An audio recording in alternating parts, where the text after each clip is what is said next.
Thank you. Thank you, Jisei. Thank you, Echo. Nice to see you all tonight. Really feels like spring has arrived. And hold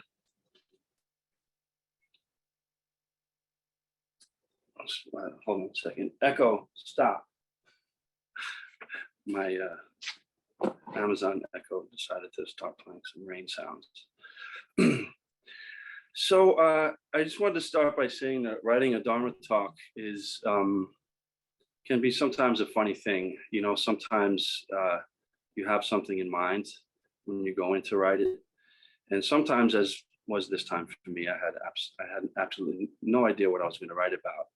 So I began with doing some free writing to see what came out, and you never know where it can take you sometimes. And so this is where this one took me. I want to talk first about this koan that came up. There's a koan that is in the Blue Cliff record and also in the Book of Serenity. It's called the Diamond Sutra's Scornful Revilement. And the koan goes like this. The Diamond Sutra says, if someone is scornfully reviled by others, it is because the person had acquired negative karma in a previous existence. Because of this past falling into evil ways, he is reviled by people in this life. And in being reviled, the karma of the past will be exhausted. So I'm bringing this koan up, first of all, because I feel that there's a lot of scornful revilement going on these days. I feel there's an extra tension that we feel in the streets and, when we're traveling around the city. I notice it a lot, mostly when I'm driving. It's a lot of aggression, impatience, and anger.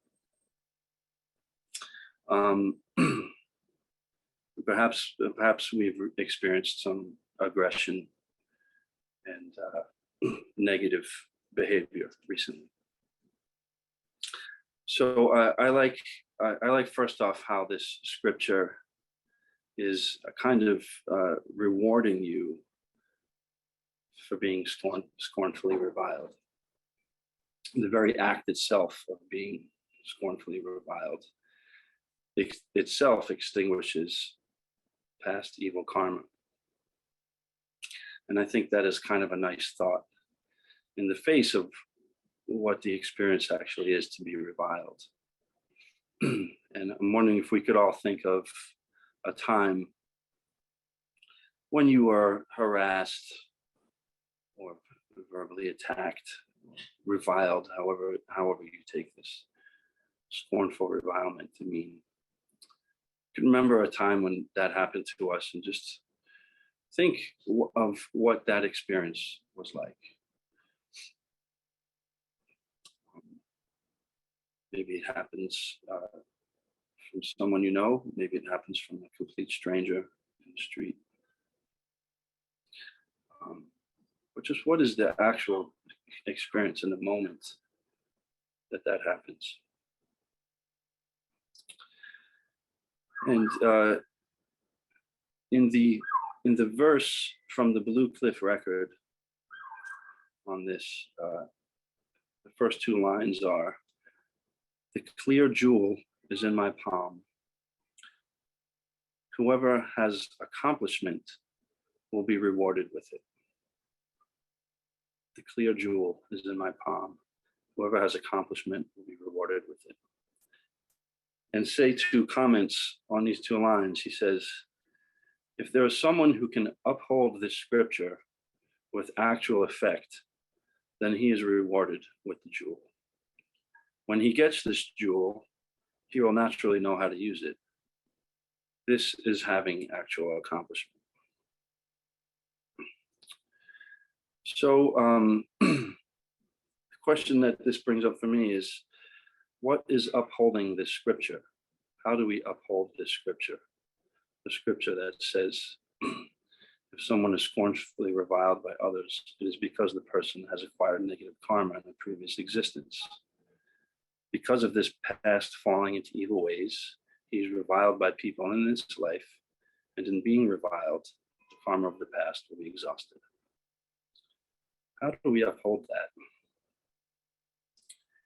And and then also the other question that comes to mind is, what is this jewel, this clear jewel in the palm, and what does that have to do with scornful revilement?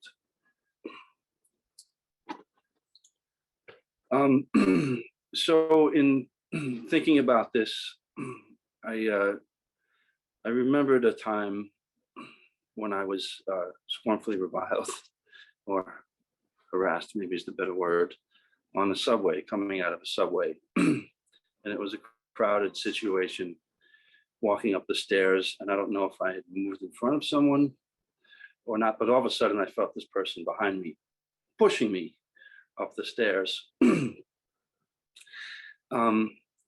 And because of a baseball game that I was in the night before, I lost my voice. I didn't have a voice, so I was target. So I couldn't respond back to this person. And without getting too deep into what happened with the situation, something in me just snapped at a certain moment. It was a combination of everything, of really being frustrated that I wasn't able to speak, and really feeling like I was being wronged by this person.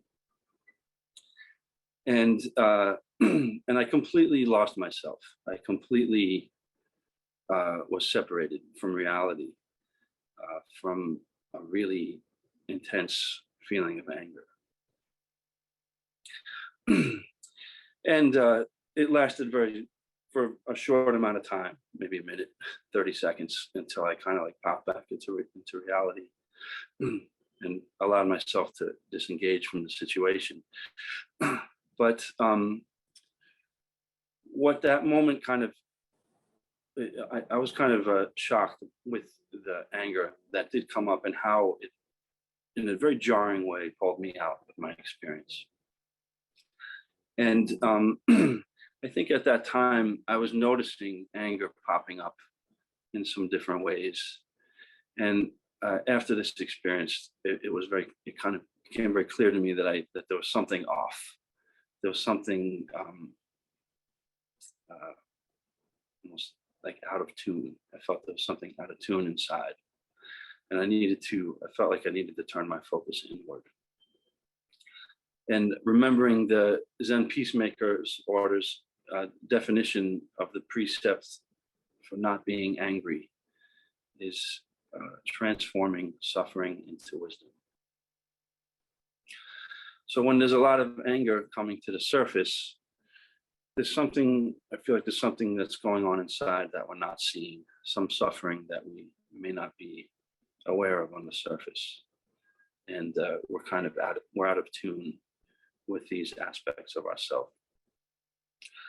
So how do we get in tune? This makes me think of stringed instruments, guitars, and violins, how you have to tune. And I was thinking in particular of a violin. If you've seen these modern violins, especially, the way that you tune it is these big like wooden pegs, and it's very hard to fine tune it. So you have to like kind of move them back and forth, and then when it gets close, up by what's called the bridge here, there's these little tiny dials that you can do fine tuning of your instrument, so you can make sure that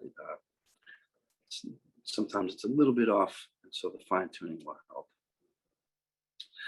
And now I recently got a new electric bass guitar as a gift, and I was talking to a friend of mine who's a professional bassist about this guitar, and he was talking about this brand. It's a Fender Precision bass, and he said, Fender precision basses, they just sound good right out of the box. Right when you take it out of the box, you don't even have to do anything. It sounds good. So that made me think, some basses sound good right out of the box. Some instruments sound good right out of the box. And I think when we take a look inside, when we turn this light inward and take a look inside, we take a square look at our instrument, the instrument that we are. So did that instrument sound good right out of the box? Maybe it needs to have some strings replaced or the neck adjusted, maybe some electrical work. We don't get to choose our instrument. I feel like we don't choose it, we discover it. Just like a singer. Singers we all have a vocal range. And so if you decide you want to be a singer, you would work with a vocal coach or vocal teacher, and through finding out where the break in your voice is, when you go from what they say your chest voice to your head voice, then you discover what your vocal range is. So for example, if you discover that you're a soprano, then you would never be given music for an alto, because sopranos don't sing that range, right? So that's what we're given. This is our bodies. It's our instruments kind of given to us. Yet, no matter what this instrument sounds like out of the box, you still need to keep it in tune. And every instrument needs constant caring and tuning. Not just keeping it in tune, right? But wiping down the strings on the neck, maybe cleaning the pick guard, and making sure that the electrical components don't have too much dust in them, right? There's things that we can really do to take care of our instrument. And one of those things that we have to constantly do is keep it in tune. So, first of all, do we take care of our instruments? Are we taking care of our instrument enough? And second of all, are we taking the time to make sure that it's in tune? And I feel like for me, my life seems to get out of tune when my head is telling me one thing and my body another. And maybe even more importantly, it's when we act from what our head is telling us and almost disregard what's happening in our bodies. Maybe we have been spoon-fed some ideas, or seeds have been planted long ago that have grown into kind of personal commandments, rules that we follow, even if it contradicts what our bodies are telling us. It's as if we're trying as hard as we can to fit square pegs into round holes. But while our mind can run around in circles and distract us with all kinds of drama, all kinds of stories, our bodies or our hearts cannot lie. We may turn away from them, but if we do, something will remain and something will feel off or out of tune. And I think when we realize that we are out of tune, that is the first step of tuning up. Then we can start on the path of getting in tune. And probably, as was for me and probably as for many of us here, zazen is one of these ways. I feel like zazen is like the fine-tuned part of the violin. Right? There's many ways that we can tune ourselves up. It doesn't have to be zazen. But quiet reflection, I think, is very important.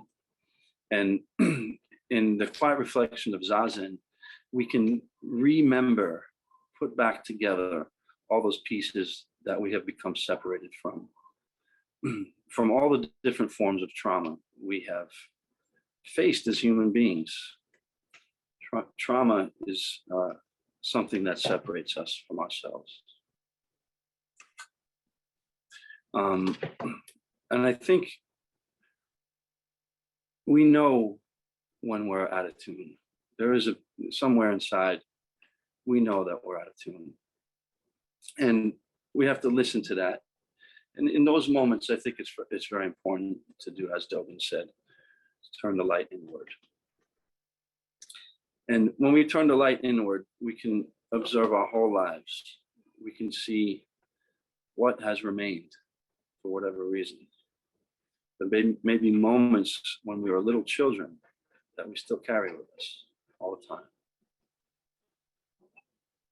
And when I think back to my whole life, when I can turn that light inward and reflect and think of my whole life, take my whole life in as one big thing. All of the ups and downs, all the tragedies and blessings. If I take it all in, there's a kind of flavor, a very complex flavor.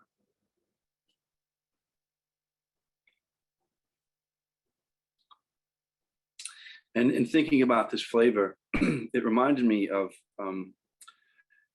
in a Shuso, not Shuso, in a urban session a number of years ago, the Shuso took us through what is called a scent ceremony.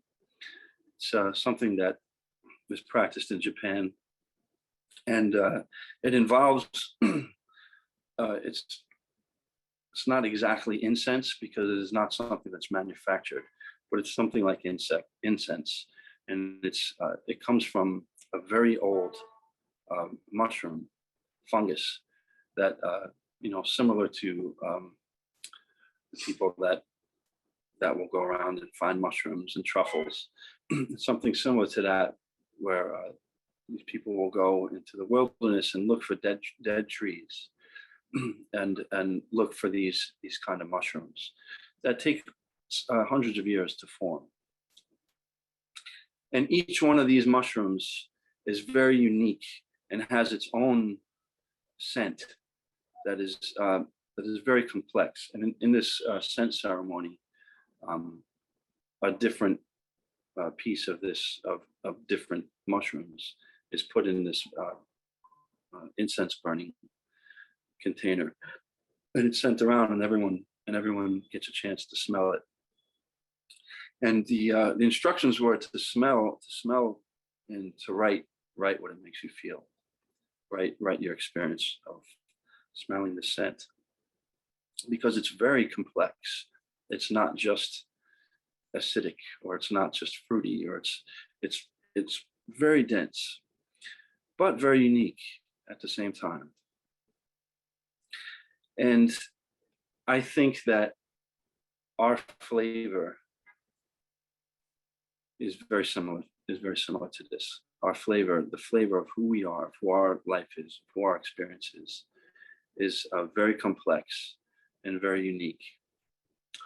And it's our job to discover that, to find out what is our flavor. And thinking of this brought to mind the feeling of, when you know someone that just seems to be comfortable in their own skin. That's what I feel this is about. When you know your own flavor, you're comfortable in your sack of flesh. And it reminded me of, I think we see this all the time, and it reminded me of a woman that works in the post office near me. And I remember in times when there would be very crowded in the post office. We know how that could be, and there's a really long line. And she was just walking around, helping everyone, speaking loud, but she's so comfortable in her own skin and so available for everyone. She was there to help anyone who needed anything, or if she saw somebody that was doing something wrong, she was going over there. And this is how she always was. Every time I'd walk in the post office, she was like that. It was just, she was so comfortable. It was very, I was very inspired by her. I felt like she was very comfortable in her own skin. So another thing here, another thing this reminds me of is the whole, I feel that oftentimes when we come into practice, we feel like there's these parts of us that are lacking, maybe holes, parts of us that are missing, maybe. And when I came into practice, my feeling was that practice was going to help me fill in these holes and to make myself whole again. But what practice has shown me is that these holes, first of all, cannot be filled. Second of all, these holes are very essential in making you uniquely who you are, and making your flavor what its complex uniqueness is. Hole that cannot be filled.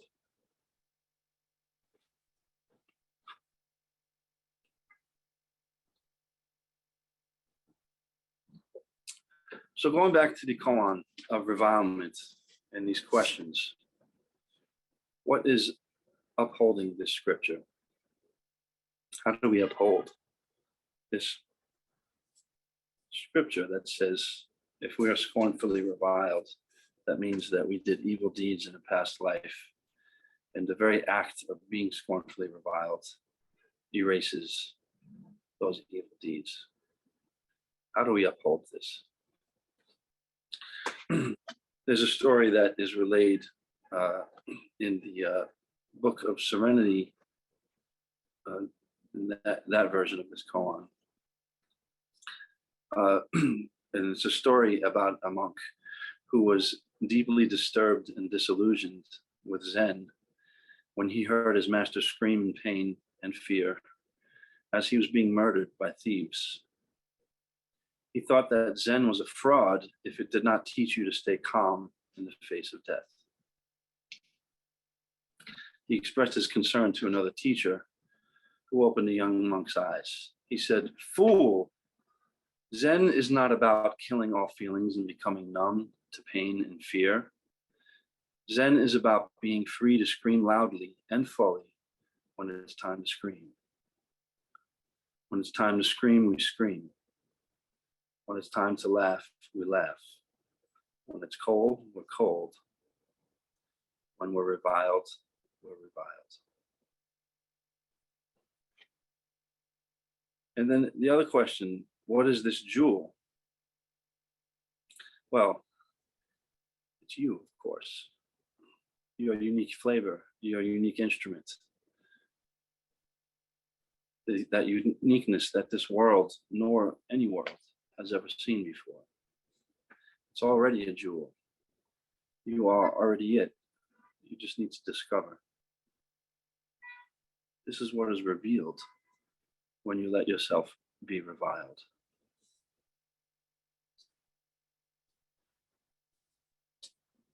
I'd like to conclude with a passage, which is actually a meditation written by a woman named Sarah Blondin. And this is called Calling on Fierce. They say that a snake will die if it does not shed its skin. That if it holds on too long, the old skin will bond to the snake's body like glue and suffocate it. The same is so for us. If we don't learn to shed our old skin, if we try to hold on too dearly to what was, we risk death of spirit and self. Though shedding and growing are inevitable, we tend to resist. Dread will often keep us grasping on. then the body, out of confusion, begins to malfunction. When we hold on too tight, our natural system chokes and we lose our sense of ground, body, the physical healing powers of breath, and the nurturing drum of our hearts. When you have reached a place where a great trembling runs the length of your body, a trembling so strong you feel you are not able to put one foot in front of the other, know that you have come to a growth point. The person you have been up until now simply cannot carry you through the other side. You must step boldly into this more expanded self. You must shed your skin. Thank you very much, and wish everybody a good evening and best wishes on learning how to shed your skin and stay in tune.